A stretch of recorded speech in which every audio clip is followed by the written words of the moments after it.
Hello, hello. It is Jeff. I am here with you with True Crime, Myths, Legends, and more. Thank you guys for joining us here again. Tonight we have another incredible episode for you guys.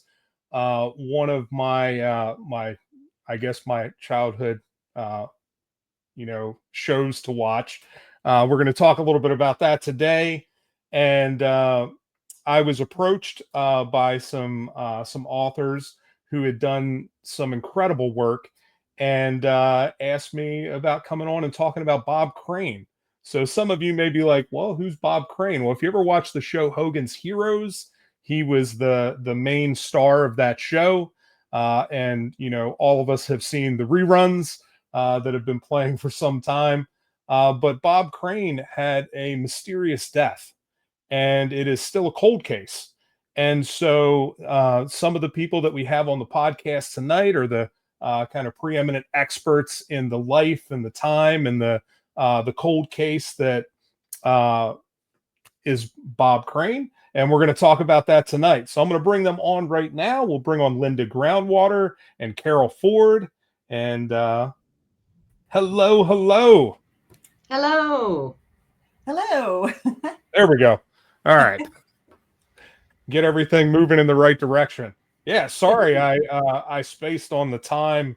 It Okay. has been crazy. I'm so glad you guys were able to still get on here and to join us and talk about this. So let's jump right into it. Bob Crane was an actor, a disc jockey, many things he was doing in the world of entertainment. And of course, many of us watched Hogan's Heroes. When I was a kid, it was one of the shows that I loved. There are still a lot of, not that long ago, even at work, we've got a guy that works with us. His last name is Clink. And so there are a lot of Hogan's Heroes jokes that happen all the time, right? Mhm. Because of Colonel Clink. And so, there's a lot of stuff that goes around. And then one time he came into work and he had just shaved his head bald. And I was like, brother, that might be a problem. Like, I don't know that you should do that. Like, you got the last name Clink. Like, that's not good. You bought him a So monocle, right? I know. I'm like, good night. I pulled up one of the old episodes the other day, and it happened to be the episode where Bob is there and he's talking to Colonel Clink, and the higher up comes in. I don't remember what his name was, but he's doing General an Burkhalter.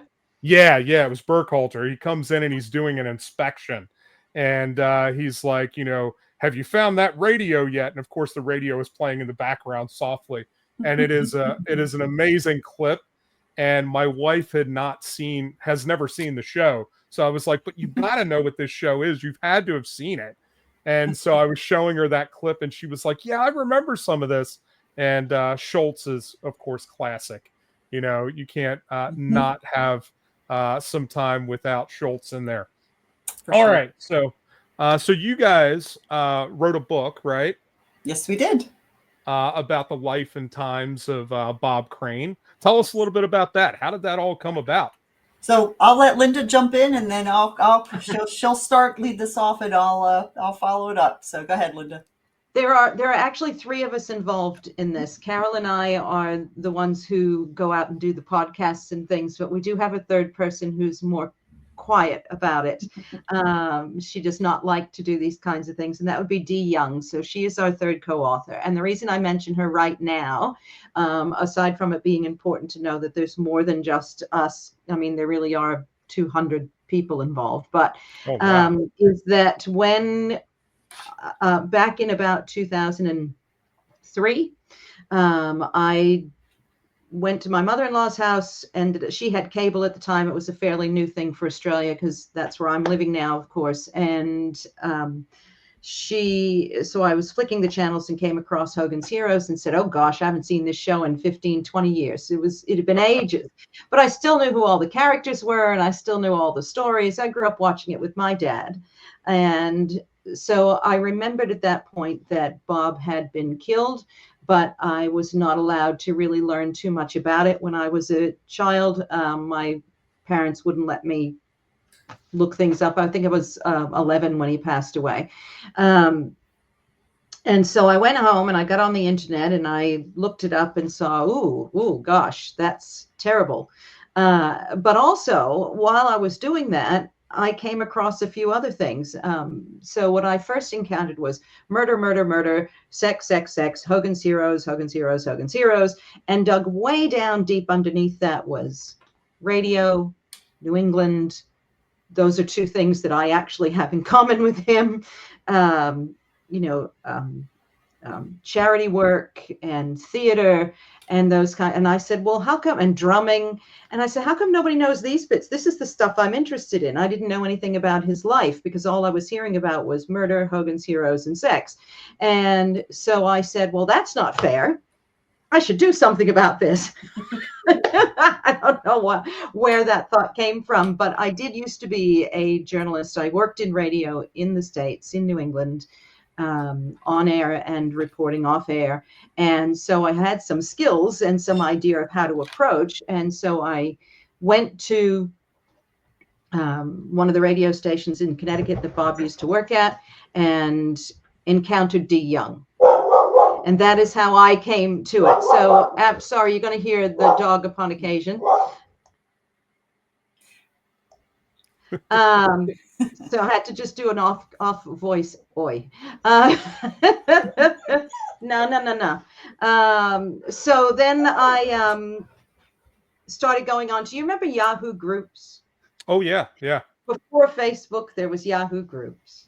And I went on to Yahoo Groups, and I had already encountered Dee, who had put me on to a few people from WICC. And one of the people at WICC happened, which was the radio station that Bob was at, that Carol had also, Dee had also worked at. One of the people who also worked there was Bob's cousin. And so she put me on to Bob's cousin, Jim, and I adore Jim. I miss him. Because he's since passed away. And so I went on Yahoo Groups and said, look, I'm going to start researching a serious biography about Bob Crane. Is there anybody out there who knew him? Is there anybody out there who knows anything about him? And about a year after I began, and suddenly there was Carol. Ta-da! I just kind of pop up. You're just pop up on my screen. I'm like a bad penny. I always turn up. So yeah, on the Yahoo Groups page or forum, Linda had reached out and she said, "Is there anybody out there who knows anything about Bob Crane or is connected with anybody who knows or was related to Bob Crane?" Not knowing what she would get back. I am not related to him, or neither Linda nor I had ever met Bob. We were both kids when he was murdered. Dee did in fact meet Bob, and she had been at WICC for about 2 weeks when he came back to Bridgeport, Connecticut to help the station celebrate its 50th anniversary. And she did meet him very quickly because she was a Nicky New kid at the time, but she remembers him coming in and just being that bright, smiling, happy-go-lucky personality, everything you would expect to see if you were to meet him.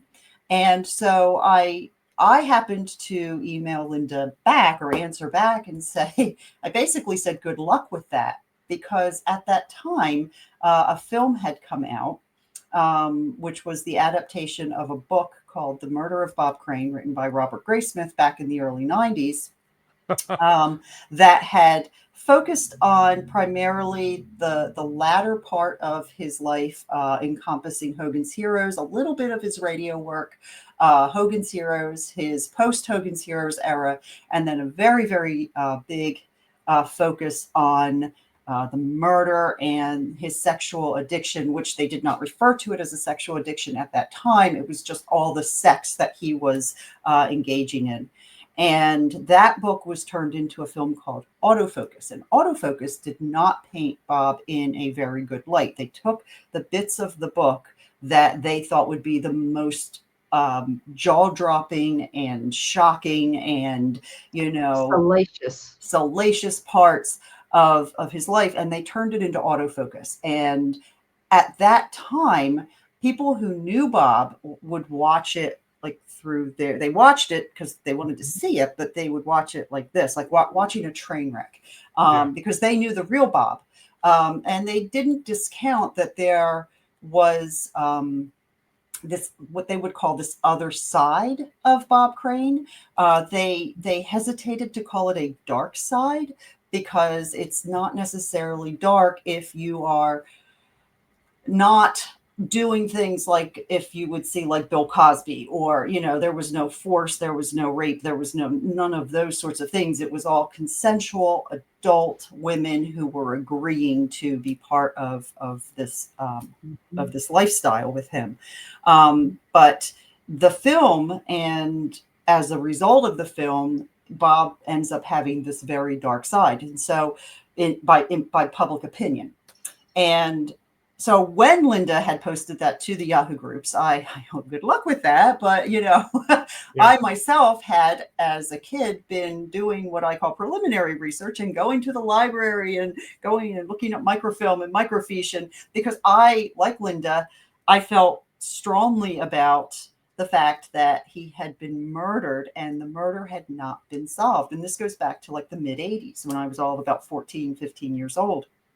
And so I would be looking at all of that, you know, the newspaper articles, but it wasn't really telling me anything. It was more, I don't know where I thought my little mind was going to go with it. But it was more just, I was curious and I was very sad. And so then you fast forward to the late 1990s, early 2000s, when this magical thing called the internet happens, and we get put in touch with people that we normally would not have been. And Linda and I connected up, and then Dee came into this whole project as well before Linda and I had connected. And the important thing to say about Dee is that she worked in radio. She had her arms around the entire Connecticut radio industry. And Bob worked in radio in Connecticut for 6 years before he even went out to KNX in Hollywood. And that doesn't get any kind of real mention other than, yeah, he was on the East Coast, he was in New England, and then he went out to Hollywood, made it real big, then got Hogan's Heroes, it all went to his head. And that is not what happened. There is the trifecta of sex, murder, and Hogan's Heroes. That's what people know about. When Linda and I really started to dive in and talk to people who knew Bob from every walk of life, from Hogan's Heroes to radio, to his friends, to his family, to, you know, and we talked to his cousin Jim, who became a real staunch supporter of the project, his son Scott, his daughter Karen, and just the closest friends, his closest friend Charlie, his close friend Morgan from radio. So these people became in it with us. His high school friends, his grade school friends, all of these 200 plus people, it became something that was bigger than, well, we're just going to just sit down and write a biography and, you know, maybe it'll sell. It became... We couldn't let it go, could we? Like there came a point, sorry, Cal, I'm just going to pop over what you said and say that, you know, there came a point where at some point in the middle, we went, I don't know where this is going to go. But at some point it kept rolling and rolling and rolling to the point where people that we spoke to were sending other people to speak to us. And when we went to another person, they would go to their friend and say, what do you think? And they would say, yes, they're fine. Speak to them. So it came to a point where we said, we can't not do this. Yeah, we have to make it work. Whether we want to or not, there's too many people involved, and they would say, we're in this with you. We're in this with you. And so we feel that although, you know, Carol did most of the writing, I did most of the nasty red pen stuff, and some, sorry. And so all right. And he put in all her, but, you know, we all had, this book couldn't have been done by me alone, Carol alone, or Dee alone. Agreed. Agreed. Carol had publishing knowledge and the ability to have that time to sit and do the writing and organize. I had interviewing skills and research skills of my own, and Dee, of course, had knowledge of all of Connecticut radio and everything of Connecticut in the time that Bob was there. And because we were on 2 continents, we could also pretty well do this 24 hours a day, because Carol would be going to sleep and I would be getting up and saying, it's time to get to work, and so, and those people that would email us, and I would get up at 2:00 in the morning to do an interview that Carol was organizing on her side, but it was middle of the night for me. And then I'd get up in the morning and go to work. But then we could take those interviews and do things with them and use what we learned from those people to find other people, or to understand a bit more, to help me flesh out the questions that I then needed to ask the next person. So it was the 3 of us, and then it was all those other people who said, you know what we are seeing isn't fair. And we know, just very, very quickly, I want to follow up with, we did not know what we were going to get back. Oh, no. We went into this, and a lot of times we were a little bit scared because, we like Bob Crane, we like Hogan's Heroes. We were all Hogan's Heroes fans when we started this, and we didn't want to hear bad things, but we wanted to do due diligence and do the research properly and take what they were going to say. And I will tell you that if anybody had come and said, he was a terrible person, he was raping women, he was drugging women, he was a terrible monster, what you saw on the screen wasn't who he was in real life, I don't know that we would have finished it, because it wouldn't have been fun then. I don't think we would have had the drive to continue. I don't think we would have needed to expose that, because what we were setting out to do was tell a bigger picture. And if the bigger picture was exactly the same as the smaller picture, there would have been no point. Right. Yeah. Yeah. I think. Yeah. I was just going to say, we weren't hired by anybody. We weren't commissioned by anybody. We earned, and this is really important, over time. Nobody knew who we were. Linda is working at a bank. I'm working for a healthcare publishing firm. Dee is working in radio. And yes, we have, we're not, we're not just sitting in our basements, but we aren't Hollywood. We're not in the circle. We're not in there. And so to break into that circle, to break into this circle, and to be able to earn the trust from all of these people, to be able to tell Bob's true story, that was earned. That was not given. And when we earned the designation of his official biographers by his family and by his estate, that came much, much later. Not because we told what they wanted us to tell, but because they agreed with what we had learned and discovered and were bringing to light.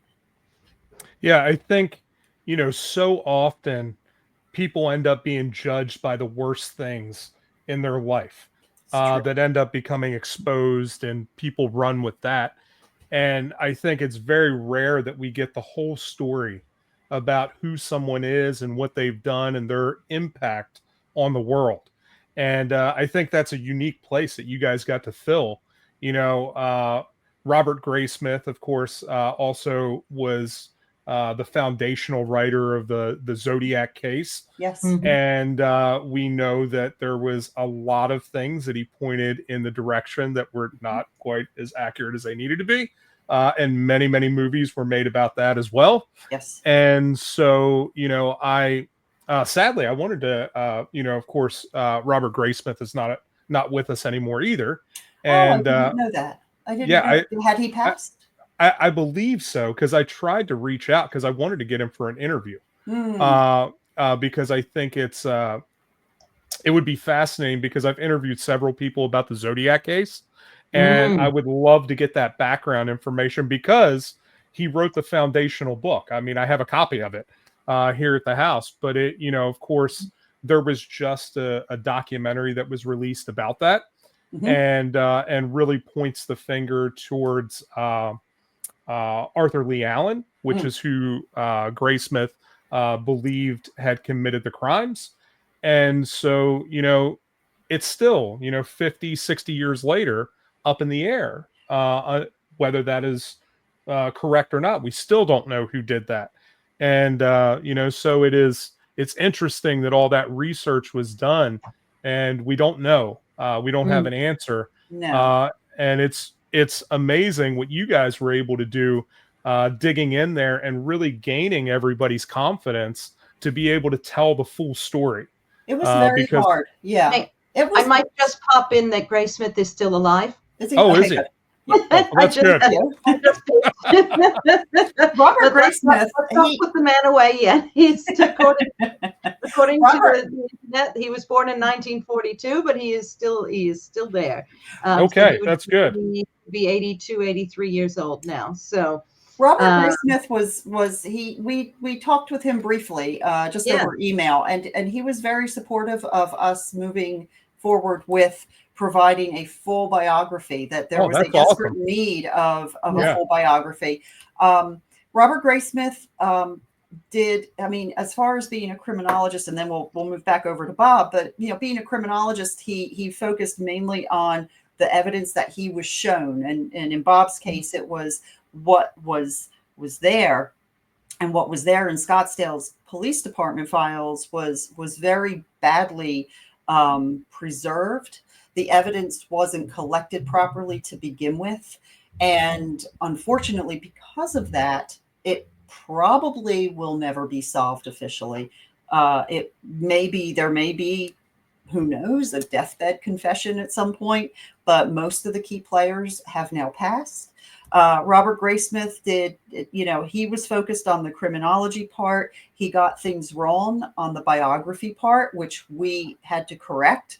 And they were then exposed or then expounded on and in the movie, which is, and let's face it, what people see, it was a purported biopic, but people will argue that it was just really based on his life. Well, it was based on his life. Maybe you should have changed the name because, and not made it about Bob Crane, because what people see on film, believe only half of what don't believe what you see and only half of what you hear. When it's on film, it is forever. And so Carol and I are constantly, when people talk about Bob Crane online, we are constantly seeing people go, just watch autofocus. That's all you need to know about him. Well, it's not all you need to know about him, because not most of it, but a good half of the story about his actual life is wrong. And purposely so. Purposely so. Yes. And that is admitted by the people who made the film. It would be boring if we just showed you the good stuff. So we're going to make this scene up. Boy, that is the terrible thing about Hollywood. Yeah. And there was a bit of a backlash on that film to certain people who were involved in it, because Hollywood, as big a town as it is, people go Hollywood, glitz, glamour, blah. It's a small town. It is a family town. It is in a sense, a nepotistic town. You don't mess with family. And people messed with Bob, and people cared about Bob.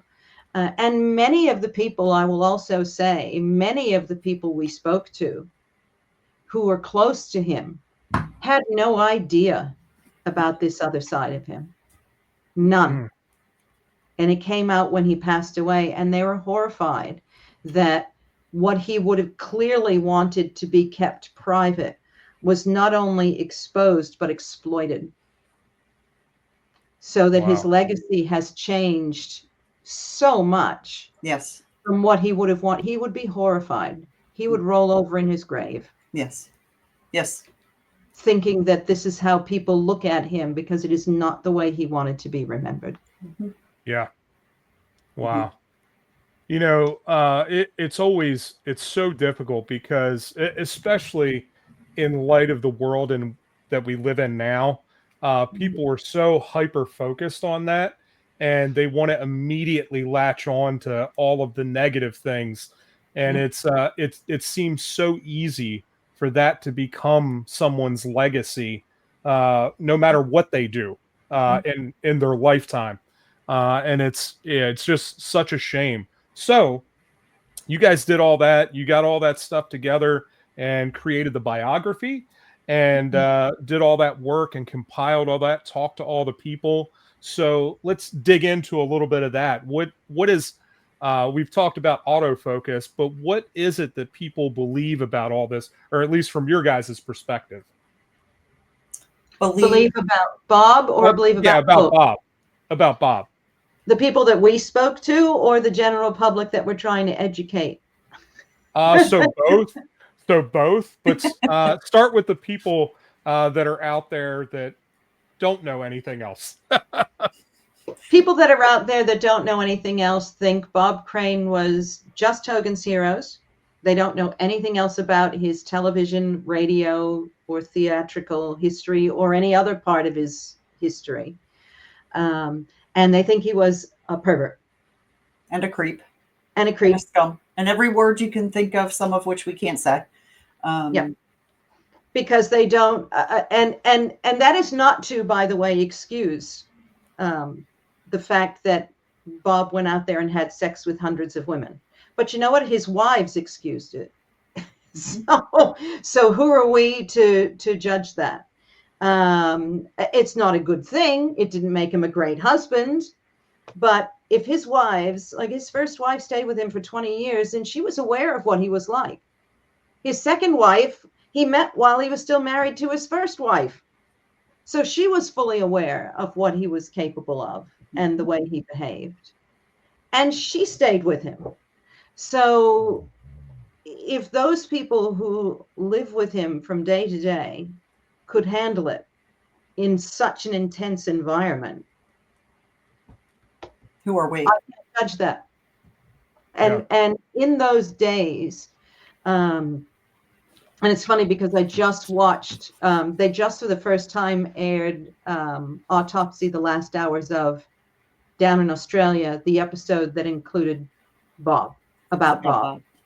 And one of the people on there, they have a psychologist on there or something, and she said something which I think is really important, which is that Bob had a sex addiction in a time where the country and the world were struggling to come up with the idea that there can be a sex addiction. And I think that is still true today, just as an aside. It is true. Because you look at people like David Duchovny, who said he had a sex addiction, so he went to rehab for the weekend. Okay, what? Or Tiger Woods. He wasn't a sex addict. He was just a jerk. You know, there's a difference between a philanderer and an addict. And we will never know for certain if Bob would be the medical definition of an addict as it is known today, because he never had the chance to be properly diagnosed, but he did see himself as an addict. And he did recognize that, you know, there needed to be a change in his life because it was affecting him. And mental health experts are the only, ones who could say, and they would only be able to say for sure by meeting with Bob. So even in our own book, we have a whole chapter where we have spoken to 4 separate experts on sexual addiction. And different types. Yeah. And all of their opinions are just that, opinions.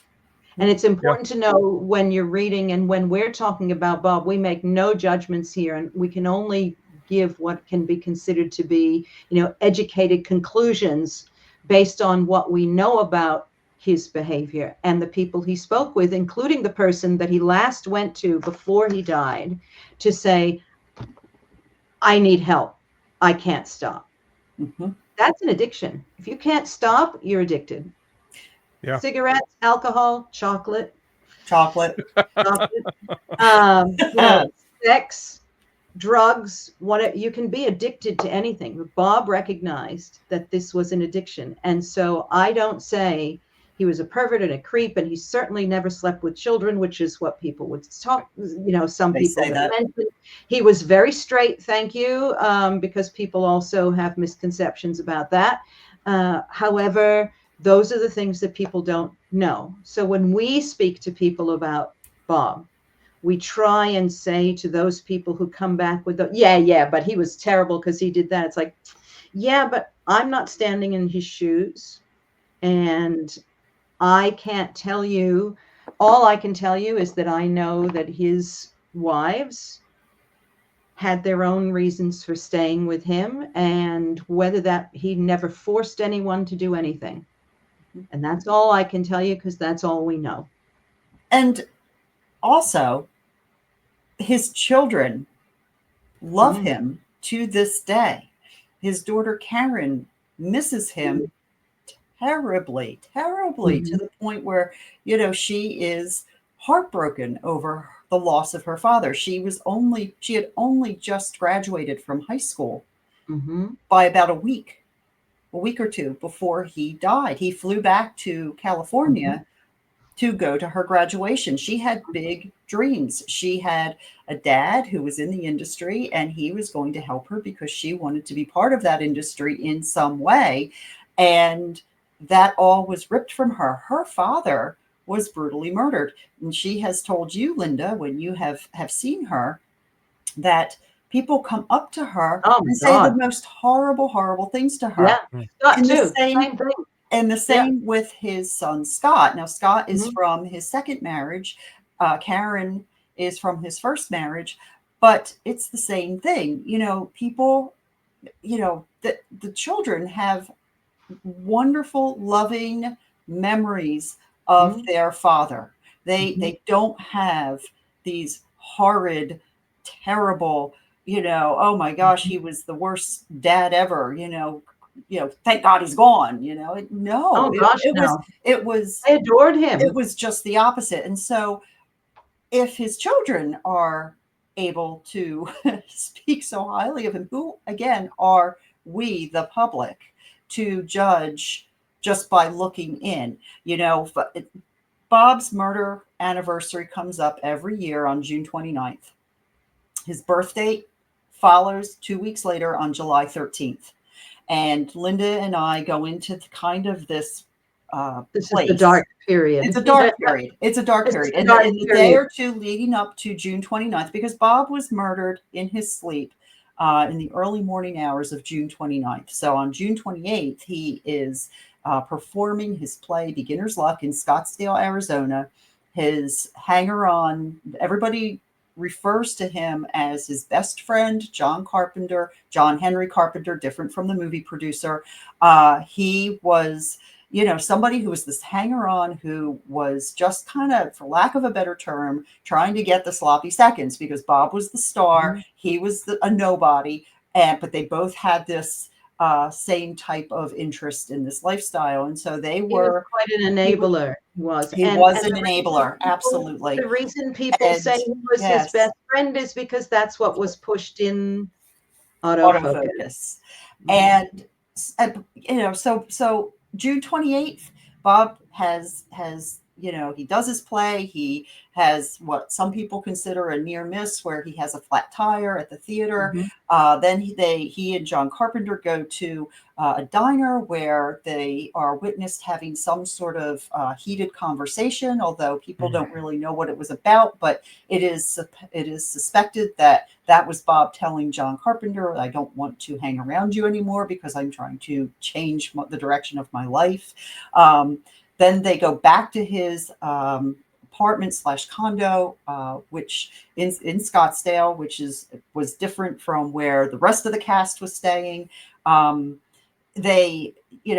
Carpenter at some point goes back to his hotel. We don't know. But in the early morning hours, somebody comes in. Now, Bob, the June 29th through July 13th, people they'll post about Bob Crane. They'll put up the Hogan's Heroes picture on all different kinds of social media everywhere. Things that have, hundreds of thousands of followers. And right away, right out of the gate, it's not, oh, rest in peace, or, oh, we're so sad. It's, oh, here come the comments, the creep, the pervert, and everything else under the sun. And you can't keep up with it. And, it gets to a point where Linda and I can't be trolls. We have a lot. We can't answer everybody and smack them all down. But it does get very frustrating because these people don't want to learn. They don't know who we are. They don't care to know who we are. They don't care to read the book. They don't care to look at all of the information, videos, podcasts, whatever that we have. That said, we do have a very large following that does appreciate what we're doing. And so it does balance. And because we have done what we have done and continue to do, I mean, the book was published 10 years ago, but here we are on another podcast talking about it with you because we care so very much. And we know that this quote unquote dark time is coming between June 29th and July 13th. And it's important to keep the story going. It's important for people to know that there is a bigger picture of Bob Crane out there that is not just what you're going to hear about when June 29th rolls around and you see it in, today's date, Bob Crane was murdered. The crime remains unsolved. And, he was involved in a kinky dark side. And that's what you hear. That's it. Yeah. Yeah. So you already. Sorry, I was going to say, I'm just looking at a photo. I just wanted to kind of snoop. And I've just found a photo on a Facebook page about old time radio and old time cars. And there was this photo. I know the one. Yeah, with a 1960 Cadillac Eldorado. It was a beautiful, beautiful car. Which we got from the person who was in New Zealand. That picture was given to us. Yeah. And at some point, we posted it on our Facebook page and somebody snipped it. And now it's all out there and nobody knows the original story of it. And I met the guy who sold him that car twice. I had dinner with him. I'm talking about the fellow from New Zealand, Alan Hall, who took the picture. Yeah.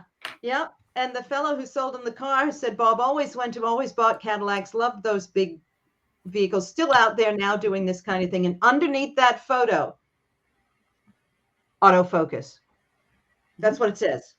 Somebody wrote autofocus. Who'd figured the Betamax would be his downfall? Loved something that I can't say more than a feed.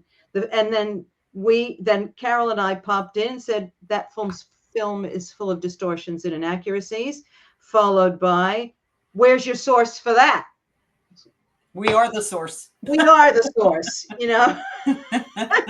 Where's your source for that? Or like, and he said the simple facts are true. He cheated on his wife, took photos, and was murdered. What's inaccurate? It's like, yeah, but that's not what you're saying. The simple facts. It was Leo McElroy who worked with Bob at KNX. He said to us once, the truth and the facts are not the same thing. And that's the case with Bob. The truth and the facts are not the same thing. Yes, the fact is he cheated on his wife. Yes, the fact is that he took photos. Yes, the fact is that he was murdered. There's more to the truth than those facts. Yeah. But you cannot see a picture of Bob anywhere about anything having to do with anything not remotely related to his murder without having someone bring up his addiction. Yeah. Yeah, it's amazing how people can manipulate the facts.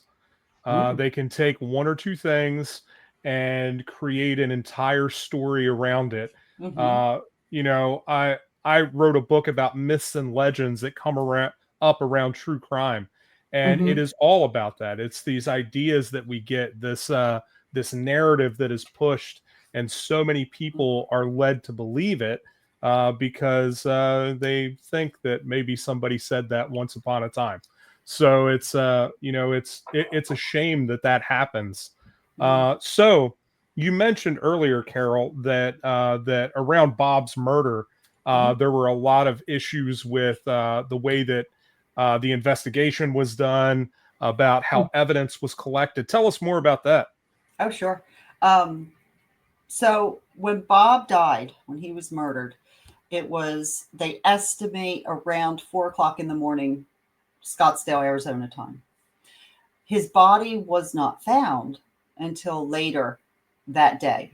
He was found by a woman that he was starring in Beginner's Luck with. Her name was Victoria Berry Wells. And he had missed an appointment with her to go over some voiceover and audition tapes that he was helping her to, prepare for. And Bob was never late to anything. Bob was there. He was dependable. If he said he was going to be somewhere at 11 o'clock, he was going to be there at 11 o'clock, not 11:02, not 10:58, 11 o'clock. And he didn't show. And then he also missed a luncheon engagement that the local television station was having, because he's in town. He's a star. He's starring in Beginner's Luck. So he was going to go and do this little interview and promote the play and have this luncheon and then go off. He missed that as well. And so Victoria Barry Wells goes to the apartment and she realizes that the door is unlocked. She lets herself in. It's dark. The air conditioner is running. There are no lights on. The shades are all pulled. And she goes into the bedroom and she sees what she thinks is a woman with long dark hair. She did not know it was Bob. So she comes out and she calls 911 and she says there's a woman dead in Bob Crane's apartment.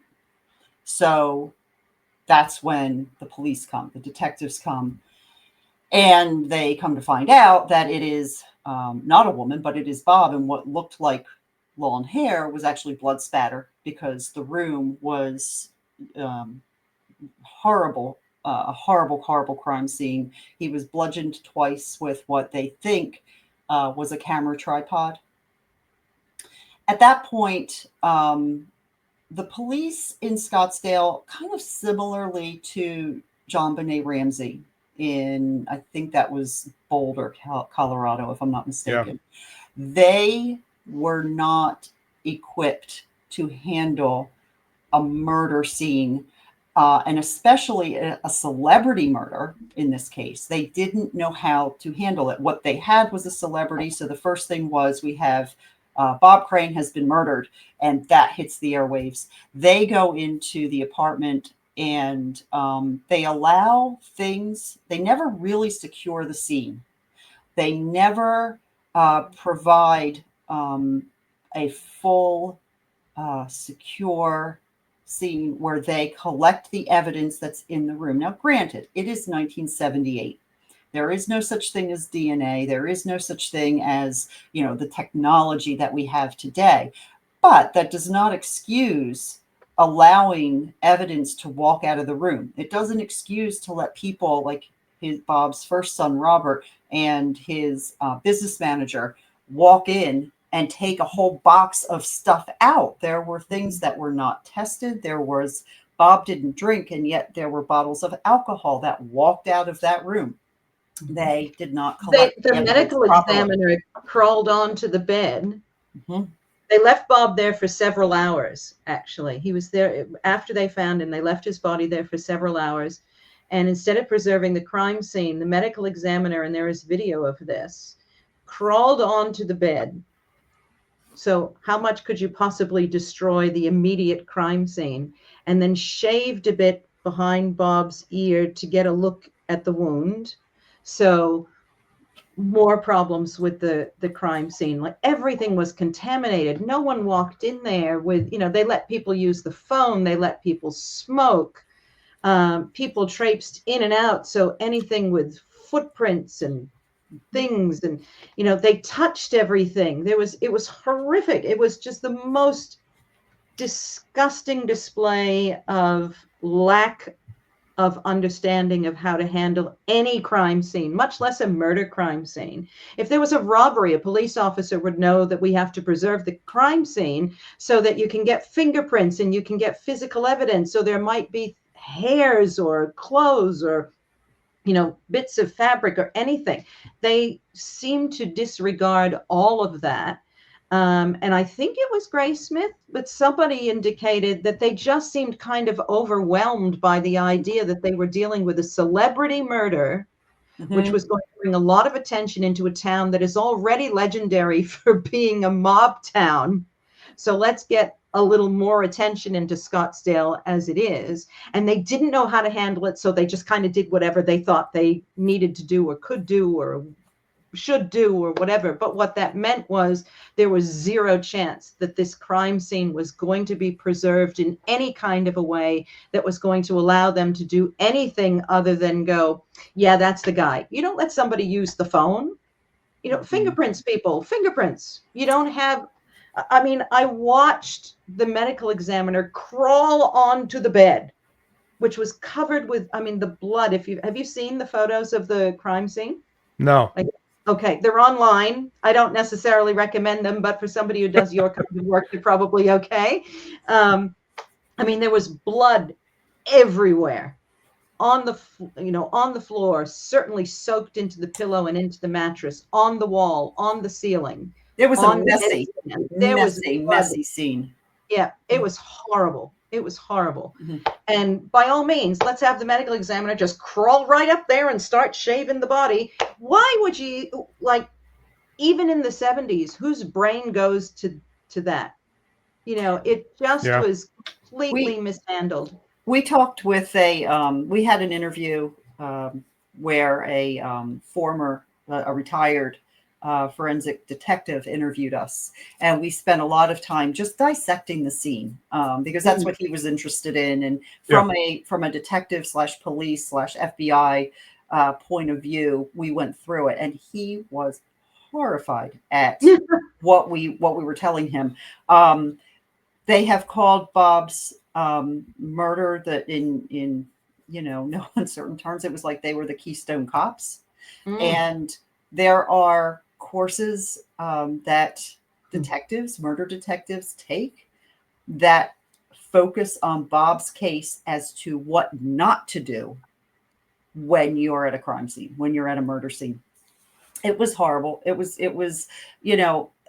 the fact that so much evidence was destroyed, it's, like I said earlier, it's unfortunately highly unlikely that the case will be solved. What they did was they pointed to the sleazy hanger-on who was into the same sort of thing that Bob was into, and pinned it on him as, well, he's mad because Bob doesn't want to hang around with him anymore. It's almost like a jealous breakup. Now, he can't be his friend anymore, or go do all the things that they used to do together. And now if I can't have you, nobody can, kind of thing. And it led to some rumors of them being homosexual together, which they weren't, although there was some talk that John Carpenter was bisexual, but Bob was completely straight.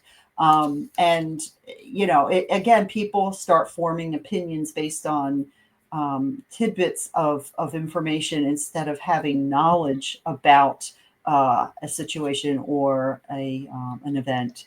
And unfortunately, that crime scene, it was a complete disaster.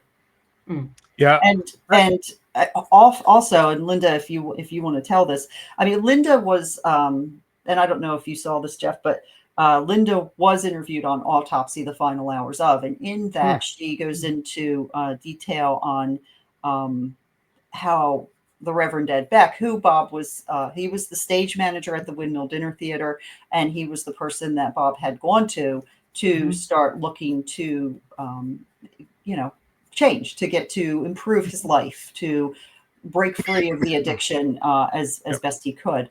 And it was Ed Beck who was also just the stage manager. And so that's how everybody knew who he was. They didn't know he was this minister who was there as part of a church outreach program for celebrities, for stars of these plays that went through these different theaters with the Windmill Dinner Theater Company, because they had theaters in different areas across the United States. And so when Bob started looking to talk to somebody, that's who he went to. But it was Ed Beck, who was in the Marines, I think it was, Linda? Yeah, he was a Marine. He was a Marine, and he was the one that they called to do the first identification of the body before Bob's first son came out, to also identify him. And they mishandled that too. They mishandled that terribly. Horribly. He ran out of the room. Yeah.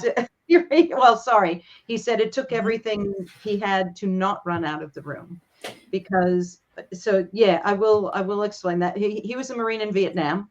He the Reverend Beck, lovely man. One of our first extensive interviews was with him, and his understanding of what happened with Bob in terms of his lifestyle. I'll get to in a second, but in terms of the actual crime scene, he said they called him in because the Windmill Dinner Theater was actually the place that had this room hired, that had this condo hired. So they said, you come in, you're representing the company. So he got to go in and identify the body. And of course, Bob was lying on his side in the fetal position with his hands under his cheek. He was asleep, thank God. And so there was blood all down his face, and it was difficult to see, and his face had bloated because of the injuries and the blood and whatnot. So when they called the Reverend Beck and said, please come and will you identify, because his wife and other family had not yet arrived, they thought it would be too difficult for him to identify Bob in the position that he was in. So they rigged him up to pulleys and pulled his body up so he was sitting up in bed. And he said it was terrifying. And he nearly ran out of the room, but he just went, yes, that's Bob. Because you imagine having this body pulled up, into a sitting position from being in the prone position that he was in, and what stage of rigor mortis he may or may not have been at this. I don't understand the time frame for those things or whatnot, but it would not have been full and blood all down his face. And it would have been horrific. It would have been absolutely horrific. And that was just another way who handles the body like that? The body should have been taken away and someone should have identified him later. But what they did was they left him in there and had someone come in and did that to him. Mm-hmm. And it's just, and he said, I saw a lot of things in Vietnam. He said, but I never wanted to run away the way I wanted to run away when I saw this. He said, I couldn't believe the indignity. Mm. It just makes common sense. Why would you even begin to do that? But they were there handling the body and whatnot while they were in there. But, it was just so horribly handled. So horribly handled. From your perspective as a crime author and a true crime person, I could talk more about what Bob said to the Reverend Ed Beck before he passed. But if you want to focus on this part of it, then which is fine either way, but I just don't want to direct you where you don't want to go. But no, I think that would be helpful. I'd be interested to hear that conversation. Okay, well, Bob recognized that he had a problem. He knew that his first marriage had failed in the end because he could not stop his proclivities, which, by the way, started in Connecticut, not in Hollywood. When his cousin Jim went to work at the same station Bob had been at, he had already heard the stories, and that was in the 50s. So there is no Bob went to Hollywood and became a bad boy. Fame did not change him at all. He just had more access because he was more famous. But Bob always had, according to the Reverend Beck and to others who had seen and spoken with him, Bob always had a charm and a charisma and a way to draw people in. He said, if he was in a room, you'd want to be there with him. Male, female, not necessarily for sex, but you wanted to spend time with him. You wanted to be with him. He just had an energy and a presence that drew people to him, which is great as an actor and terrible as an addict.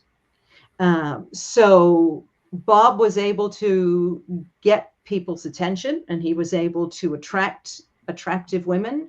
Mind you, he didn't really care what they looked like.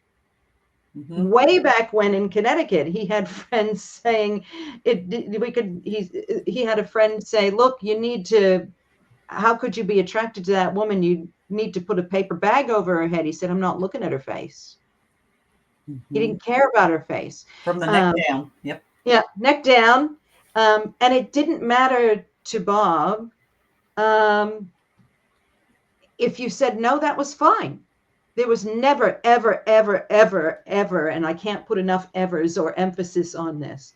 There was never, ever any force. Ever. And if you said no, he respected it and he moved on. Mm-hmm. Ever. And that goes for the cameras too. That goes Yep. for the photography and the filming. Yep. People think that, oh, he was filming them without his knowledge or without their knowledge. Yeah. No, women knew. They knew exactly They were what playing for the camera. They were playing for the camera. They wanted to be a part of it. And after he died, a lot of women came forward and wanted to know where's the film, where are the tapes? Because, you know, who would have thought that Bob would have been killed? They were doing it for fun. Pretty prominent people. Mm-hmm. Mm-hmm. Very prominent. The Reverend Beck said to us that when Bob was killed, that a lot of what he would consider to be very high profile local and very high profile, obviously outside of Scottsdale, but even in Scottsdale, because he'd been there for some time, some very high profile people that he would not have expected to be involved in anything like this came and said, do you know where my tapes are? Do you know, and you can see on the tapes, because we have seen a couple, that the women were waving for the camera, and you could hear Bob saying, now do this or do that, and the woman would do these things, and there was no issue with that. And there were a couple of women, and people focus on this because they only hear the beginning of the story. There were a couple of women who came forward and said, Bob filmed me without my knowledge. I didn't know that this was being done. They were found to be lying. Yes, they found the tapes and went, I'm sorry, if you're waving at the camera, how can you not know? Plus, cameras aren't this big anymore. Mm-hmm. You know, in 1978, camera would have been as big as half my wall. And Bob's whole setup was right there. Oh my goodness. Walk it. When you look at the crime scene photos, I do recommend for people who can stomach some of these things that you do look at the crime scene photos of Bob himself to understand what we're talking about in terms of the body, but they do have pictures of the rest of the condominium. I mean, you couldn't go into the bathroom without hitting film equipment. It was everywhere. There is zero way that this stuff was hidden. In those days, cameras were huge.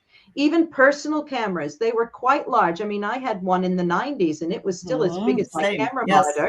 Yes. You know, so in 1978, there's no such thing as this pinpoint camera with a hole in the wall and the women didn't know about it. Are you kidding? They knew.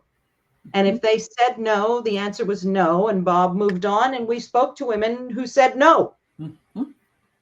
And they said he became very father-like after that. Very, very paternal. You know, if you don't want to have sex with me, I'm going to treat you like my daughter. You know, I'm going to treat you, I'm going to get you medicine when you're sick, and I'm going to make sure that you have a ride, and I'm going to help you with your career. And he didn't care about, if you said no, he just moves on. It's not like he didn't have choices. You know, he had choices. It was not about force with him. It was about the pleasure of the experience for both him and the woman. If the woman was not going to have a good time, he did not want to do that. He wanted it to be a pleasurable experience. Mm-hmm. And he went to the Reverend Beck and he said, look, my marriage failed. My first marriage failed because of this. My second marriage is in trouble. Yes, he and Patty, his second wife, whose stage name was Sigrid Valdis, was on Hogan's Heroes with him. They had been in the process of getting divorced, and a couple of weeks before he passed, she went out to Scottsdale. We have seen video of this. I have it on my computer, for heaven's sake, people. They were reconciling. They were trying very hard to reconcile. They were very loving. And yes, they did have a loud argument on the phone the night he was killed, but she was in Washington and he was in Arizona. So the chance of her doing it is very slim. She has been ruled out, and the police determined that it would have to have been a man because of the force of the blow, the force and angles of the blows. So those including certain members of Bob's family who place blame on Patty, would have to be told that they are incorrect. But he said, he was upset because he knew that it was still, even though they were reconciling, it was still causing problems in his marriage. He knew he wanted to stop. He said, I need to get help. It's affecting my career. He'd lost his contract with Disney. He was having trouble getting work because people would say, oh, he's got this reputation. Because Bob loved playing the drums, by the way, and that meant that he would go drum. And where do you go play drums late at night? Strip clubs. Disney doesn't really want that. So he had issues there. And he said, this is affecting every part of my life. I need help. Now, the Reverend Ed Beck was a counselor, but not a counselor in that kind of addiction and that kind of issue. He understood it. He understood it and said that this kind of addiction is actually as strong as an addiction as some of your hardest drugs. It is very, very hard to get away from, because you can get away from alcohol. I remember they were talking about how on Celebrity Cooks, they would have certain guests, and they would say, make sure there's no alcohol in their room. Well, how do you get rid of women? They're everywhere. Sorry, even on Hogan's Heroes, there were women. There are women everywhere. He found the one woman that was a regular on Hogan's Heroes, and that match, connected. But you can't get rid of women in the world. So it is a very hard addiction to rid yourself of. And he said, I know people. I'm going to talk to people. We're going to refer you to these people, and you can start your journey. It's going to be very, very hard. He had some, according to the Reverend Beck, yes, he did have some a very strong addiction. He had some very strange fetishes, which you'd expect after that length of time, none of which were revealed to us, and I have no desire to know them. Except that he also confirmed he was straight. He left everything was consensual. And nobody did anything in secret, period.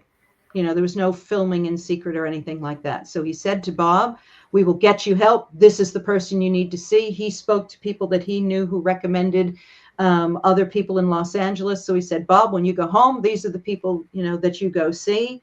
And he was ready to do that. And he just never had the chance. And so he said the first step is you must stop hanging around with these horrible people who enable and encourage this behavior, which is where the argument about John Henry Carpenter comes in, because he knew that Carpenter needed to go. And it would have been very hard for Carpenter to accept. Carpenter, until the day he died, insisted that he was innocent. I don't necessarily disagree. But it was he would have been unhappy, because there was fame involved for him, and he got all of Bob's seconds. If there was a woman for Bob, there was a second woman over there, who would hope, well, if I hang with this guy, eventually I'm going to get to Bob. And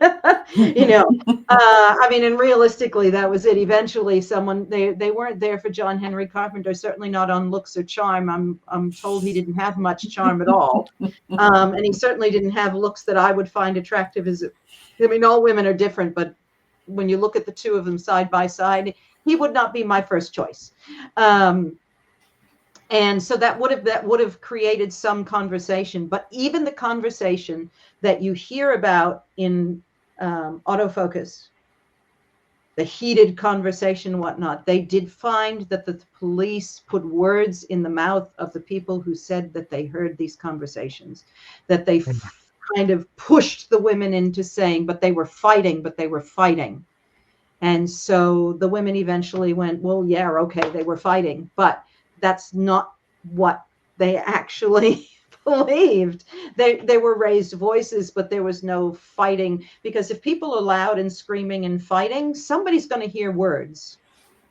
Nobody could hear what they were saying. Nobody could hear what Bob and Patty were saying when they said he was screaming on the phone for an hour, and they didn't know how he'd be able to work the next day, because he allegedly had this hour-long argument with his wife on the phone that night, and he was screaming for an hour. Through the walls, other people in the complex could hear them. You couldn't hear a word. Not a word. You could hear him screaming to the point where you didn't know that he'd be able to function with his voice on stage the next night, but you couldn't hear a word he was saying.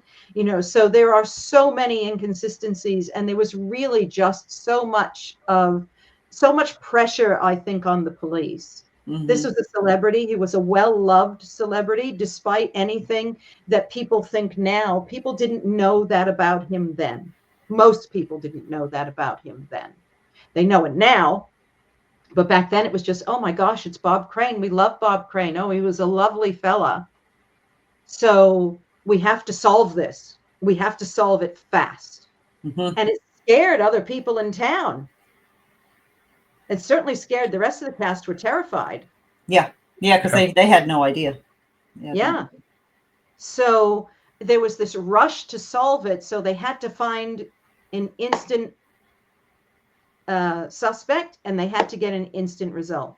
So they honed in on Carpenter, who realistically is the person that they should have gone to first because he was there. But they focused on no one else, and they destroyed the crime scene, so they had nothing to work with. So of course he was acquitted, whether he was guilty or innocent, because there was no way to be able to prove it. Having said that, I don't agree that he was the murderer anyway, but they gave themselves no room to move anywhere else. Correct. From day one, they had no place else to go. Yeah, I did an interview with John Wesley Anderson, and we talked about in detail the John Benet Ramsey case and all of the all of the mishandling in that case, which is unbelievable. Oh yeah. That was horrible. Yeah, and you're talking 20 years later, like in the 90s, this happens, and you're like, how is this possible that you just destroy a crime scene like that? You let people come in and take the notepad and everything, and it's just unbelievable that stuff goes on. It's like his high profile, isn't it? The more high profile it is that like his understanding kind of thing? It was, I mean, it was huge. They found a young child killed in a closet. It was a closet in the basement. Wasn't it? Just in the basement. Yeah. So they, we have to solve this right now. There's a huge expectation on us, but then they make all the wrong steps to actually resolve it the right way. Well, when they found her, they let the dad take the body. Yes, I remember. Like, how do you not lose evidence there when the dad is trying to take the bindings around the child? And it's unbelievable, the mishandling, and not to mention that it took them 7 hours to find the body. Right. It was in the house that nobody opened the closet door. So it's just it's things like that. When you look at this, from our perspective, it's just like, how do you do that? You just ruin everything and any evidence that you could really have to prove this crime. And it's unbelievable. I've talked to a lot of people because I end up doing a bunch of stuff with cold cases, ironically. And it's just like, there's so much work that goes into that. And 90% of the work that has to be done is going back to that preserved evidence. And if there's no preserved evidence, it's nearly impossible to solve any of these cases. You talk about, you talk about the preserved evidence, and there wasn't very much, if any.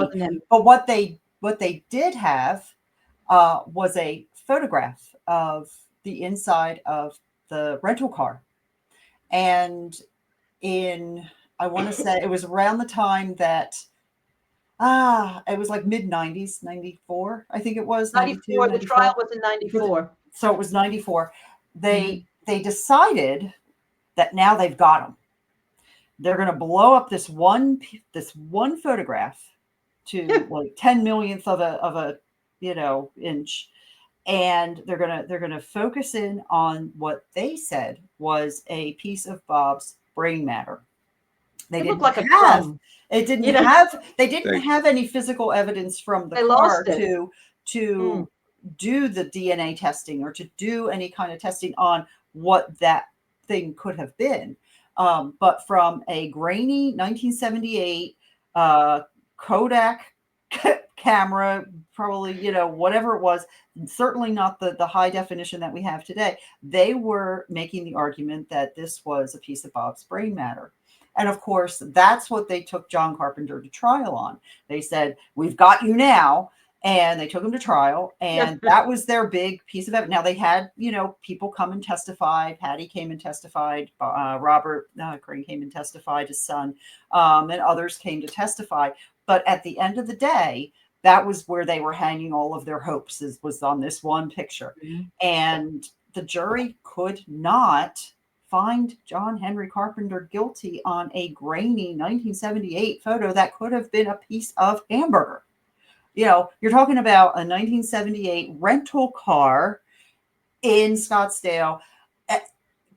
Today rental cars are cleaned up and, cleaned out pretty good, vacuumed, they go through the car wash. When you get a rental car, it's not going to look like what it looked like in 1978 when they turned those cars around. You had ashtrays, you had cigarettes, you had all kinds of stuff. They didn't give it, most likely, the thorough cleaning that we expect today back in that time. And, that's another thing that I just want to say really quickly is that people tend to put today's parameters on things that happened way in the past. You look at, you can go back to the 1500s and say, oh, Henry VIII did, why didn't people stand up to that? You can't put current laws and policies and practices on something that happened way in the past like that. So you can't look at 1978 through a 2025 lens. You have Absolutely. to go back and look at it through the 1978 lens. And a rental car in 1978 isn't going to be clean, even by 1994 comparison. In 1994, they weren't clean. But even so, you're not going to have that picture is not evidence. It's not. No. It's a grainy piece of something.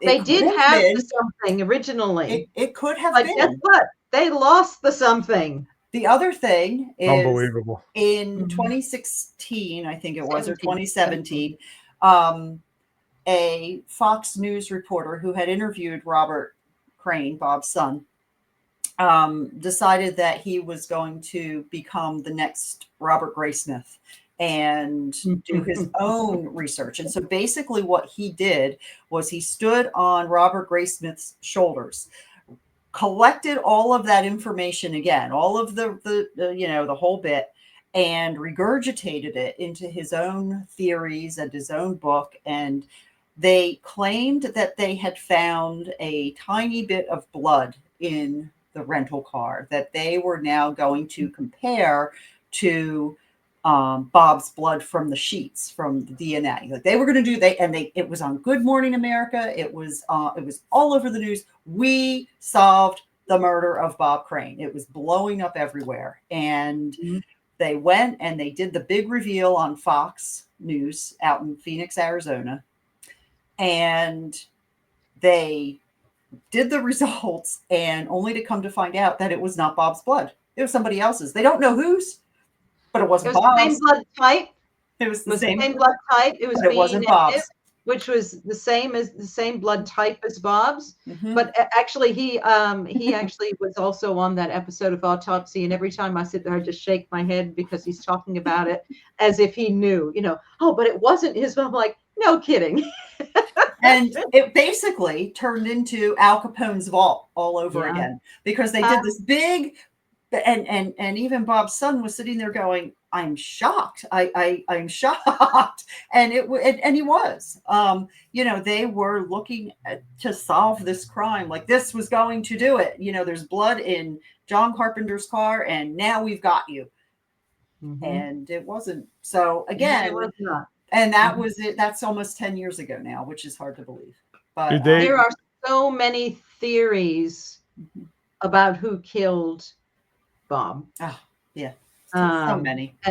I have 8 of them in my head, but there are that many. And I mean, the realistic thing, as Carol said, is if the killer is still alive, then the only way we're ever going to know for sure is if the killer confesses when they die, or any other time they feel like doing that, thinking maybe they're too old to be put in jail.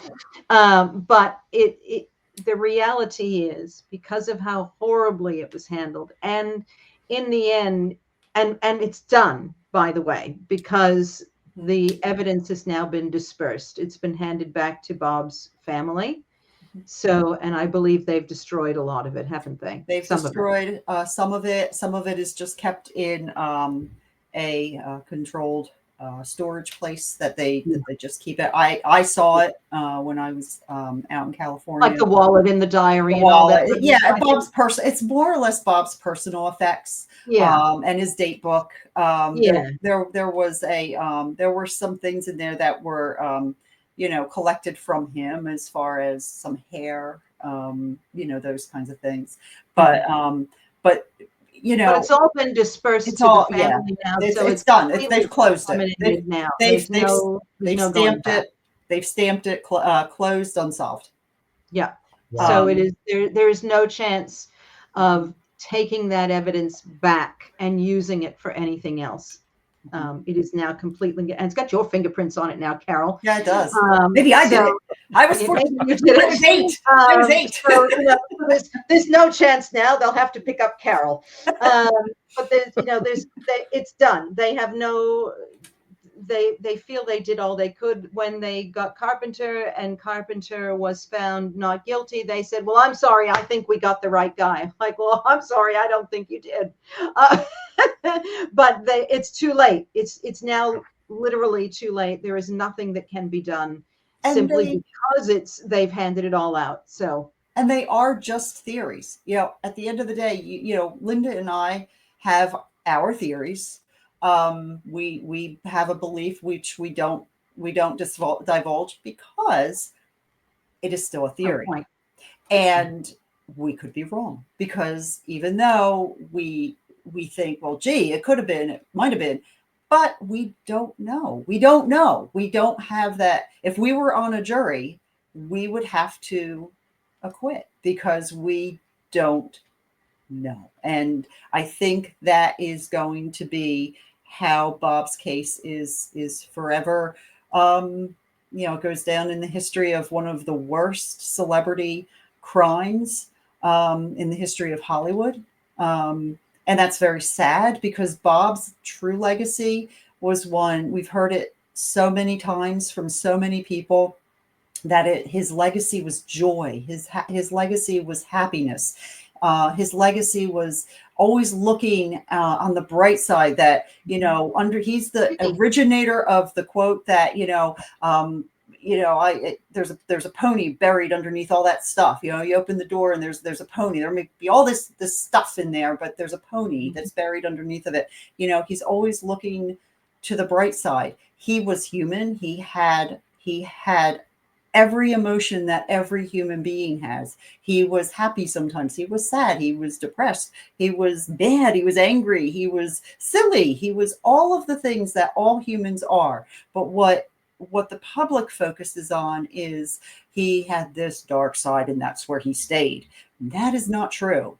And like I said at the start, it wasn't necessarily even a dark side. It's only what they consider dark because people didn't know about it. So it was in the shadows to most people, but it didn't mean it was a dark side of him. It was just another side.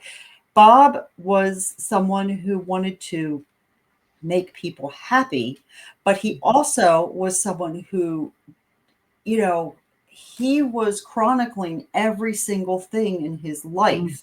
And so when he was videoing the women, or taking pictures of the women, that was just a small piece of a much bigger picture. And so when the film autofocus, or when these tabloid articles come out and they just home right in on sex and murder, that's really just a very small slice of the pie. Really, Bob had all of the things that we all love: birthday parties, and going on vacation, going to work and going, having a barbecue and all of the things that we do as people. But everybody just focuses on that small little slice.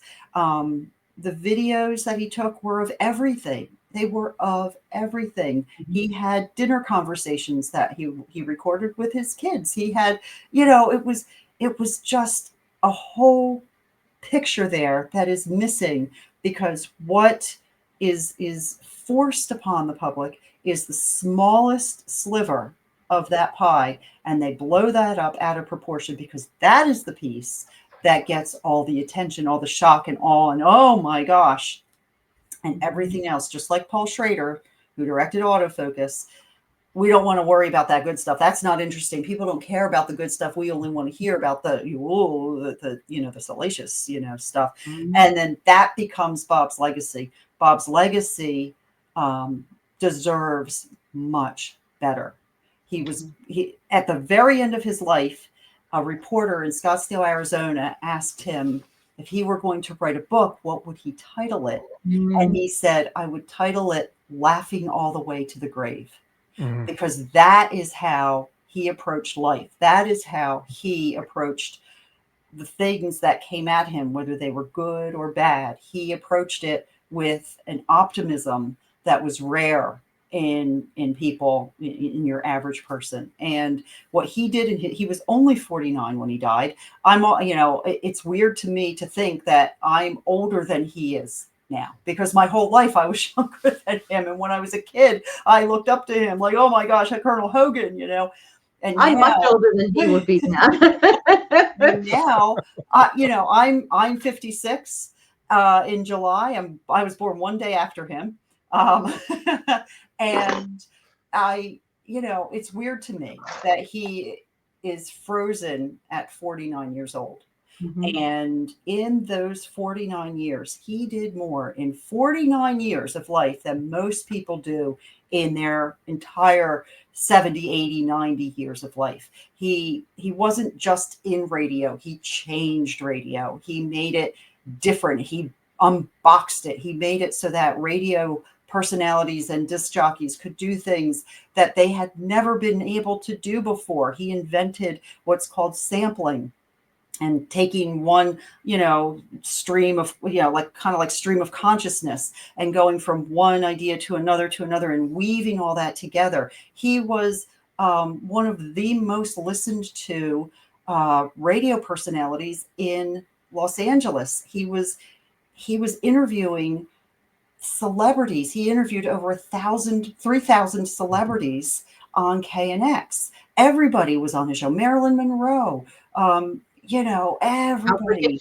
Alfred Hitchcock, Jane Mansfield. I mean, the list is unending. He had everybody on, and they all wanted to be on. What he was doing with commercials was next level. It's the Super Bowl prequel, because what he was doing was he was what he called enhancing the commercials so that you would actually listen to them, so that it wasn't just dry reading. Oh, here's Borden's milk. Go out and buy your Borden's milk. He had a little glass filled with water, that he had a little salt shaker filled with water and a little glass filled with water. It's like, oh, the milk is so fresh. I'm milking the cow right here. And he dropped the little, and then that evolved into voice impersonations, and he became known as radio's man of 1,000 voices. So that's just radio. We could do a 2-hour show just on radio. And then he wants to get into acting, and he goes and he's on Donna Reed for a year and a half, and that leads to Hogan's Heroes. But he always wants to act, and he's always looking to the next thing. He's always looking towards that next break, that next big thing that he wants to be involved in. Theater and radio and Armed Forces Radio Network and charity and the philanthropy that he did. When he wasn't working, he was giving his time to all different kinds of charity causes. The Cerebral Palsy Foundation in Connecticut, he went back to Connecticut to do the local portion of the telethon, even though National was going to pay him $20,000 to do the national hosting out in LA. He said, no, I have my friend Elliot Dober back in Bridgeport. I'm going to go back to Bridgeport. All he asked of Elliot was to pay for his airfare. And he did it for nothing. And he got to see his family and friends who were still living in Connecticut, but he did it. That's the thing that people don't understand or realize about Bob, is that he gave so much of himself. There's the idea that he was doing all of these things. When did he even have time for the sex? Because there was so much that he did. Yeah. But he did so much in his life that people are so unaware of. He was, his drumming, all of these things. He always remembered his roots. He never forgot his friends or family back in Connecticut. He adored his Stamford High School friends in Stamford, Connecticut. He would go back to the reunions, and they were just so happy for him and proud of him that he made it. He made it, and it was a life of fullness and of happiness. But he was human, and so he had days where he was sad and depressed and frustrated and angry, just as the rest of us do. And those parts are all forgotten, for the exception of, well, he was on Hogan's Heroes. He was into kinky sex, and he got his head bashed in. Yeah, serves him right. The thing is, I think too, and I was just thinking about this while you were talking, Carol, is that there seems to be this misconception about Bob that he came out of nowhere. He came out of nowhere and he disappeared into nothing. Like, Bob worked his backside off in everything he was in and doing to make it. He picked up Colonel Hogan by the throat and said, "Let's go." He was so strong in that character that people didn't think he was acting. He was so, even friends of his, some of them said, we would say to them, "How much Bob, how much Colonel Hogan?" And some of them said, 5% Colonel Hogan, 95% Bob. And some said the exact opposite. So it really just kind of depended on what part of him you got. But Bob had a very keen interest in learning.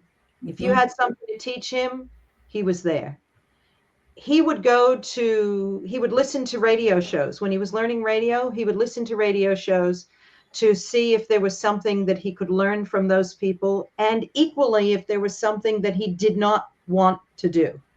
Same thing for theater. Bob really wanted to get into, we called it getting into the acting thing. I really want to get into the acting. I really want to get into the acting thing. Well, too bad, because when he went to KNX in Los Angeles, they had a no acting clause because they kept losing their disc jockeys to television. And he got around that at some point. However, and for a while he was doing both television and acting. And radio. And that was, as usual, Bob found a way to make things work.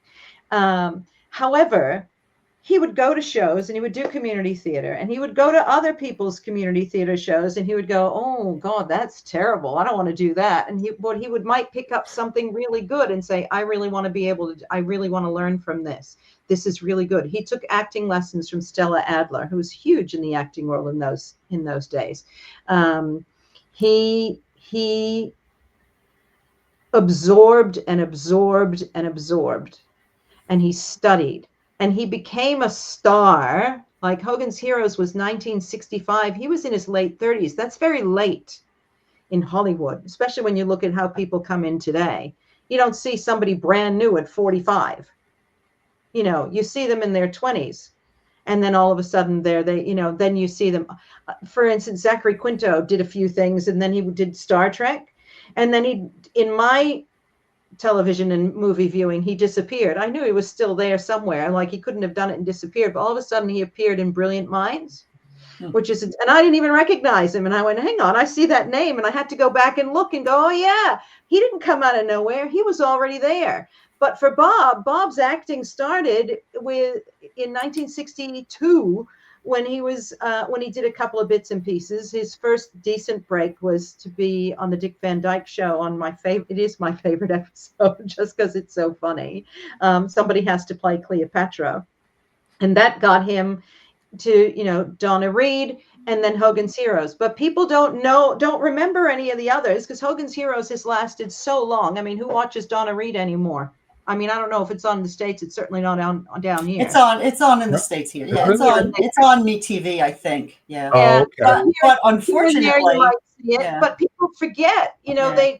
what the general public knows is Hogan's Heroes. And they go, Yes. oh yeah, there he is. And what did he do after that? Nothing. Well, that's Nothing. not true. He didn't do nothing. He went back to radio. He had another show. It didn't work well, but there are reasons for that in chapter 9 that make me cry.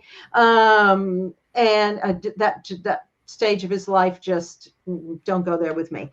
But he didn't come out of nowhere. He didn't evolve in a vacuum. Mm-hmm. He started his career. He built up his career. And like other people, his career went up and down. And then when he was about to get back on that upswing, because he had filmed a pilot, and he did have a movie lined up to do that William Shatner ended up doing instead, because he died, so he couldn't do it. He didn't have the chance. But he didn't evolve out of nothing. And so one of the reasons that this book exists is because people really do only see Hogan's Heroes, Sex and Murder, because they don't know anything else. They never see anything else. I mean, I couldn't tell you anything about, pick anybody out there today. I couldn't tell you anything about the early life of another actor who might have been big for a while and disappeared. Zach Braff from Scrubs. I don't know where he came from. I didn't see him do anything before it. I didn't see him do anything after it. That doesn't mean he didn't do anything. It means that I haven't looked. Nobody gets to star on a big TV show without having something in their background. We were watching Friends the other night. My husband said, "What have these people done?" I'm like, some of them didn't do much, but they were specifically looking for people who didn't do much. But some people had done things and they were just getting shifted around. This just happened to be their big break. Hogan's Heroes happened to be Bob's biggest break. And we are hitting 60 years this year. Yes. And it's still on TV every day down here. And so they see Hogan's Heroes. That's all they know. And then they look up Bob Crane and they see Hogan's Heroes. Oh yeah, Sex Murder. Oh yeah. Not Donna Reed, not Dick Van Dyke, not Twilight Zone, not the Bob Crane Show, not radio, not theater, not drumming, not charity, not armed forces radio, nothing. They see Hogan's Heroes, Hogan's Heroes, Hogan's Heroes. And that's fine, but that doesn't mean that he didn't exist before or after. Yeah. Yeah, so it's comes out, they go, "Oh, look at this forgotten actor." It's like he wasn't forgotten. He wasn't forgotten. He was still working, but he was not necessarily in your face. Live theater is not the same as television in terms of exposure. Obviously, you can only be exposed to the audience that you're in front of, or that you're touring. If you're touring. But it doesn't mean that he wasn't working. It doesn't mean that he was forgotten. And so that's why for us, it was so important to show people that he came from somewhere. He went somewhere. When he died, he still had hopes and dreams and the pony behind on the other side of the door. I mean, that was his last interview, wasn't it? He was saying, "I'm still the guy who sees the pony on the other side of the door." That doesn't mean that he was still always helping other people, but that all gets forgotten in sensationalism. And sensationalism is, what's the biggest role you've ever played and how did you die? And, he was on the cusp of going somewhere too, because 1978 is that decade is coming to an end, and what's ahead is the 1980s. Here come the 1980s, and what do we have in the 1980s? We have all of these tremendously funny sitcoms that are ensemble casts that he thrived on. That's what he was looking for, either to star in or direct. And assuming, and we'll never know because he didn't get the chance, but assuming he was able to work on the addiction and get past it. The 1980s were full of opportunity for those beautiful sitcoms of Cheers and Night Court and Murphy Brown and all of these sitcoms that were these phenomenal ensemble casts that I can see him in taking part, if not starring in, at least directing or writing, or he was a writer. People don't realize that that there are so many opportunities that come about television wise in the 1980s that would have been right up his alley. And drama. And drama too. Yes, he was starting to do the drama. Yes, The Love Boat was his last official televised role that he did. And he is very dramatic in that. He cries because his character is estranged from his daughter, the character's daughter. And he is very emotional. And those are real tears because he is learning, because that was all he was doing, was learning throughout his whole life.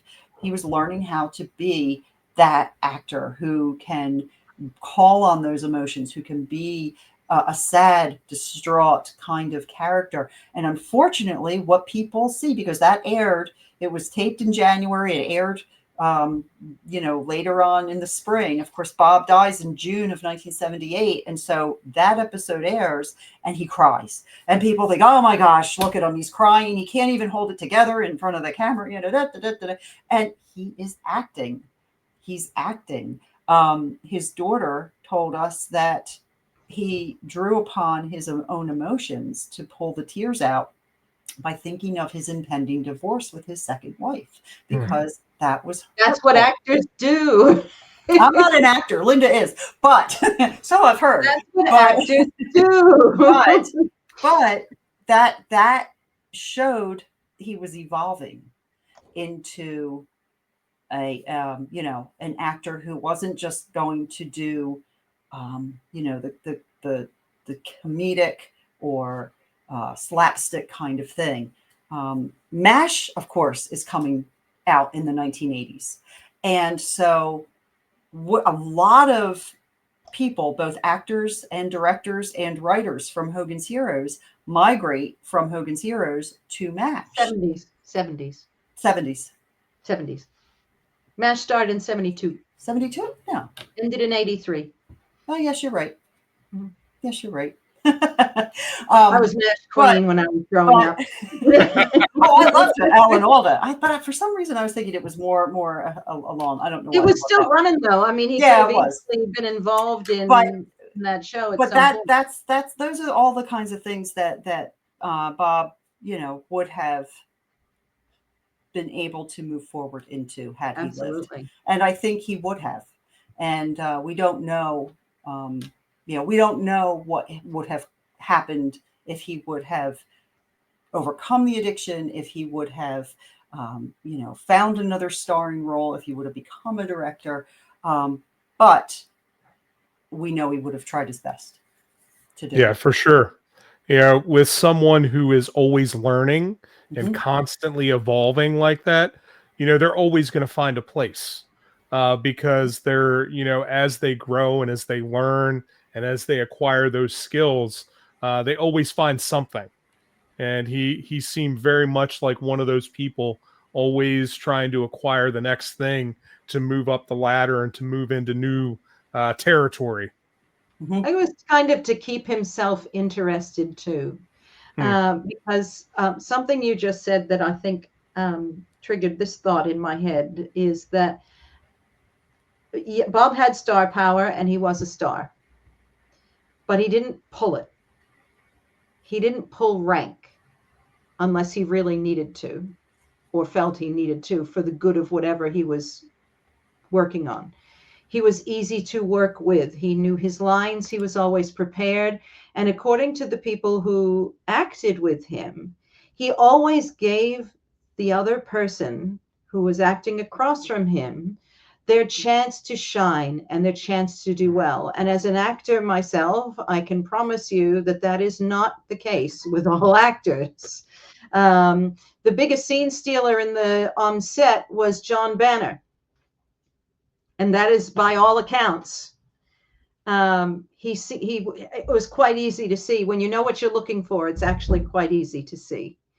But with Bob, he understated things or gave you a line in a way that allowed you to respond that in a way that would allow your character to evolve and to really put out there what needed to be, given to the audience or whatnot. He did not go around with, but I'm the star. I'm the star. You have to do it this way because I'm the star. Bob wanted to be ensemble. He just wanted to act. Period. He wanted things done a certain way, and there are times that got in his way, particularly in the mid 1970s. That got in his way. But he wasn't stepping on people. He wasn't hurting people. He was always very much a person who wanted to please others. That comes out of his childhood, and there are whole psychological things that can be said about all of that. But the long and short of it is Bob grew up as somebody who needed to please, please, please, please. I want to please, I want to please, I want to please. But he loved what he did. And he kind of obsessed with what he did, whether it was radio, and he would stay well after his shift to get things ready and prepare things. And he'd stay at work till midnight and then get to work at 6 a.m. He was always working. He was always trying to better himself, but he wasn't doing it at the expense of the people that he worked with. And that commentary comes from the people that he worked with. That is not Carol's and mine and Dee's perspective.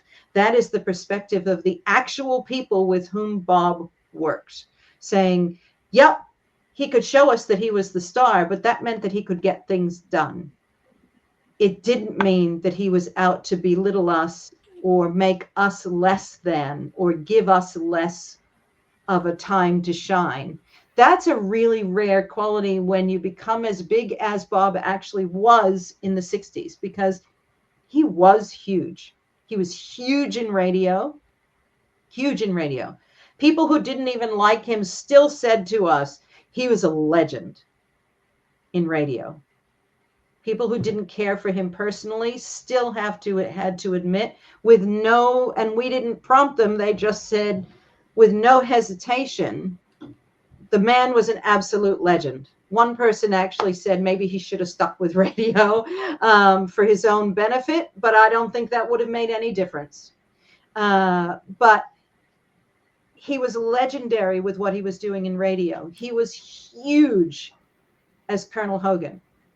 Well, he could have had an ego as big as All Outdoors, and he did have some ego. You can't do his job and not have one. The same way they say, the president of a country or a prime minister or a governor or whatever, those people have to have egos. If they don't, they can't do their jobs because they have to be confident. Mm-hmm. And what I think they mean by ego is really they have to have that confidence in themselves, which can come across as ego. You have to have that, or you can't be an actor and go, well, I don't know if I can do this role. I can do anything. You want me to speak fluent French? I'll speak it. I might not be able to, but I'll fake it. You want me to play guitar? Yep, I can do that. And I'll go over this weekend and learn it. I can do what you need me to do. Bob was one of those people, but he did not do it at the expense of others. And that made him very likable on set. And in radio, except for Sonny Bono. Poor Sonny Bono. He locked him in the closet. Bono didn't like him very much. That was Sonny Bono's own fault. It was Sonny's own. It was his fault. It really was. That was Sonny's own fault. But it was I think he was one of a very rare breed in Hollywood and in radio, and generally speaking in the world. We don't hold him on a pedestal. He's completely human, mm-hmm. with as many faults and foibles and flaws as every other human being.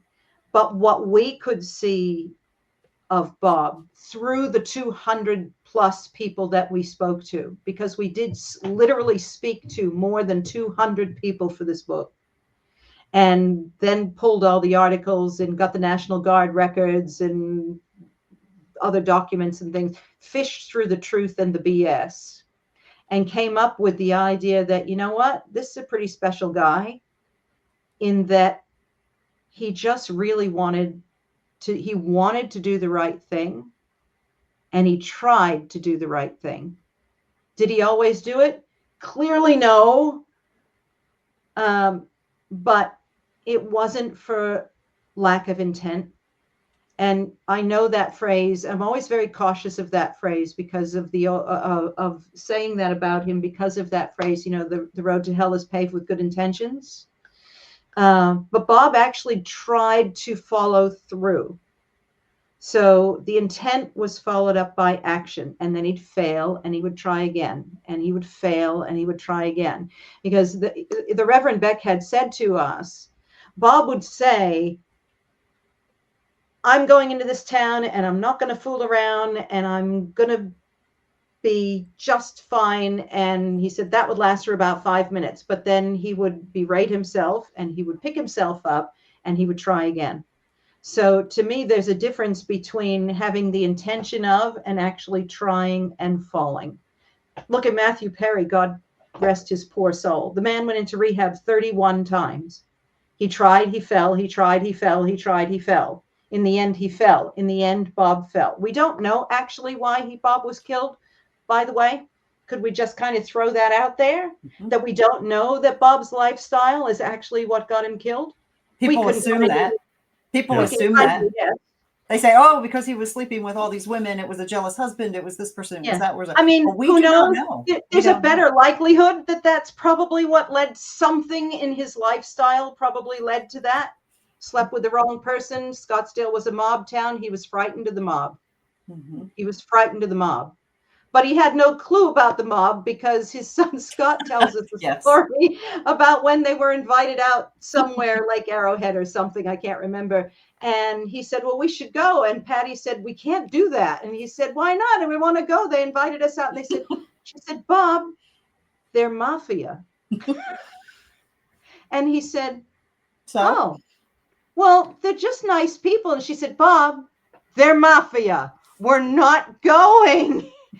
But he had, for a fellow who interviewed so well, the number of people he interviewed and the way he interviewed and how deep, how much he could get people to talk about that they may not have spoken about otherwise.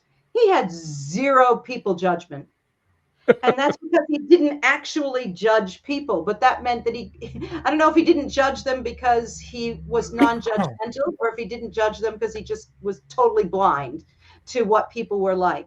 And that may have been what got him killed. We don't know. Was it because he slept with the wrong person? We don't know. Was it because he cut somebody off on an overpass? We don't know. Nobody knows because nobody ever came forward. The evidence was gone. We don't know why he was killed, by the way.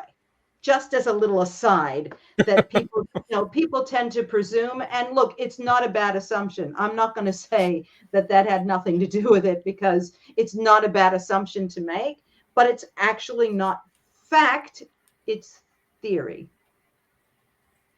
It's theory. So the book is called Bob Crane, The Definitive Biography. So you guys that haven't had a chance to check that out, make sure you check it out. You can pick it up just about anywhere. I found it on Amazon. I will put a link to it below so that people can go directly to it and pick it up. But how else can they look up some information about all of this? So we have a website with all kinds of information, and that website is vote4bobcrane.org. So vote4bobcrane.org. Quick little history on that. We also are trying to see that he is inducted into the Radio Hall of Fame, which they keep overlooking him because of that lovely film we have been discussing. But that's the reason for Vote for Bob Crane. So it's vote4bobcrane.org. There you will find our blog. You'll find the whole website that has all of our interviews, articles, television shows that we've been participating in. You'll find the history of his radio career. You'll find information about the book. You'll find our own. You'll find our own podcast, Flipside: The True Story of Bob Crane, which we need to feed a little bit more, but we just are so busy. There's just not enough hours in the day. but we have a YouTube channel that has loads of Bob's early radio career, mostly from KNX out in Hollywood, some from KMPC in Hollywood, and just a full all of our social media, Facebook, all of those, Instagram, Twitter, X, whatever we're calling it, Blue Sky, all of those. So you can follow us on many different LinkedIn, many different platforms. We do try to make as much as we can available, but we also have to sell books because my publisher needs to eat. But at the same time, we do donate our author proceeds. They either go back into charity or they go into funding the things that we do, such as the podcast, or I usually go out to Liberty Aviation Museum every year, which is in Port Clinton, Ohio, and that is the home of the Hogan's Heroes collection. They have the three main uniforms. They have Hogan, they have Klink, they have Schultz, they have the coffee pot listening device, they have other props from the show. These are all they have either been donated by the families of the cast, or they were picked up at auction. But the Liberty Aviation Museum, it's a wonderful place to go if you're a Hogan's Heroes fan, because you can get up close and personal with these props and uniforms. When I go out this year, I'll be out there in September, the weekend after Labor Day, and the CEO of the museum will actually let some of the pieces out of the display case, so you can actually look at and Klink's boots or Hogan's shirt, and for a little kid who absolutely loves Hogan's Heroes, who can come up and actually touch Klink's boots. That's a really cool thing to be able to provide for people who love this show. And it's really an honor that we are affiliated with the Liberty Aviation Museum, and our books that are sold through the museum, those profits go right back to the museum. So if you purchase the book through the museum, you're supporting the museum as well. So you can, and that's all up on our website as well too. So I hope everybody checks it out, because there's a lot more to Bob Crane than I think you knew. And it's been a journey for all of us who have been researching Bob and writing about Bob and getting to know Bob. And we just want to present Bob to everyone as he was presented to us, the real Bob Crane, who the people who knew him and loved him, how they knew him. We're trying to present that Bob Crane, the full and total truthful Bob Crane, to everybody. So please do check it out. Vote for bobcrane.org. Yeah, we'll also link that below. And just a side note to that, I'm going to have to go and check out the museum. I'm in Ohio. Oh, well, hey, Jeff, yeah. So, it's when I come out, I fly through Cleveland, and then it's just straight up to Sandusky, and then a little bit to the west. So it's right near Cedar Point. Cedar Point. I'm in Cincinnati. So you're close. So I get up that way fairly regularly. So I'll have to check it out for sure. Oh yeah, and they have a really great diner called the Tin Goose Diner. That's a place to I miss the diners. day. See, Linda, you didn't plan it right when you were here. You gotta come on. I could not plan that trip. That last trip I could not plan. That I know. But the next time I come out, we will make sure that we have an event at Liberty. The Liberty Aviation Museum. No matter what time of year it is, we will make sure we have something there. Because I really want to see. I want to touch Klink's boots too. And I want. Not very many people have said that in their lives, have they? I haven't touched any of those. It's very cool. I want to see that all in person, and I really miss diners. They don't do them well here, they don't do them here in Australia. And going to and can somebody please get me some Dunkin' Donuts? I would really appreciate that. They're not the same. They're not the same. Everyone down the street. I would like some, please.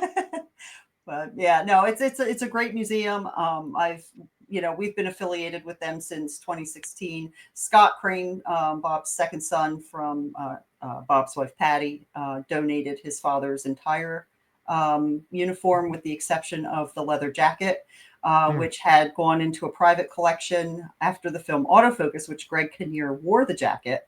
After the film was made, Robert, his first son from his first marriage, sold the jacket at auction. And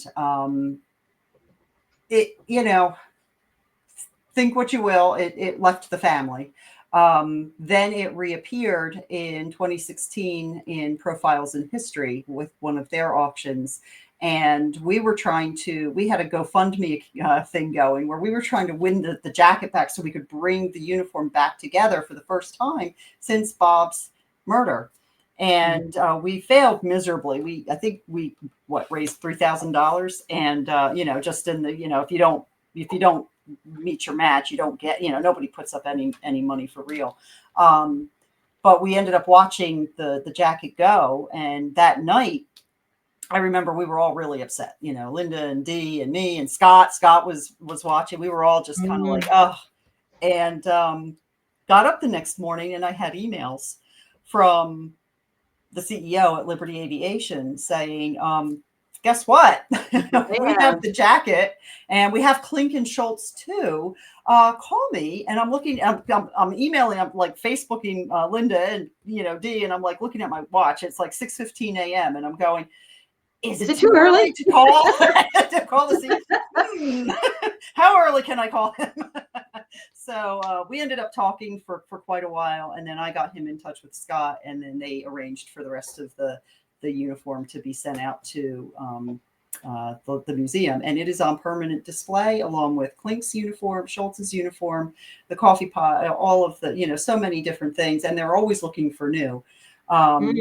And it's just wonderful to know that there is a place, there's a home for the Hogan's Heroes collection, because the CEO of Liberty Aviation loves Hogan's Heroes. He's a true diehard fan. They all are. They're wonderful people. And when I go and I watch people's faces light up when they see the uniforms and the props and the display. Wait till you see mine for the first time. They are just so overwhelmed with the fact that they are in the presence of these items.